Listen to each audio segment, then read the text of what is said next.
চলুন দেখি বক্সে কি কি থাকছে। বক্স ওপেন করার সাথে সাথে আমরা পাবো ইনফিনিক্সের হট 60 প্রো প্লাস, তারপর পাচ্ছি একটি গ্লাস, একটি সুন্দর ব্যাক কভার, 45 ওয়াটের চার্জিং অ্যাডাপ্টার, চার্জিং কেবল এবং সবশেষ একটি সিম ইজেক্টর। হট 60 প্রো প্লাস একদম আলট্রা স্লিম, এর থিকনেস মাত্র 5.95 মিলিমিটার এবং ওজন মাত্র 155 গ্রাম।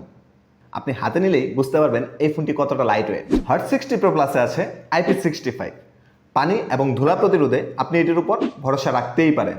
ফোনটিতে রয়েছে মিডিয়াটেকের Helio G200 processor. Gaming, multitasking, net ব্রাউজিংয়ে আপনি এটিতে পাবেন super smooth experience. Hot 60 pro plus এই ফোনটিতে আপনি পাচ্ছেন Sony IMX 882 50 megapixel main camera, যা দুর্দান্ত ডিটেলস এবং ক্লিয়ার ছবি তোলার জন্য একদম পারফেক্ট। এছাড়া ফোনটিতে রয়েছে 1.5K রেজুলেশনের 144 হার্জের এমুলেট ডিসপ্লে। গেমিং, ভিডিও দেখা, স্ক্রলিং সবকিছুতে ভিজুয়াল এক্সপিরিয়েন্স পাবেন দুর্দান্ত।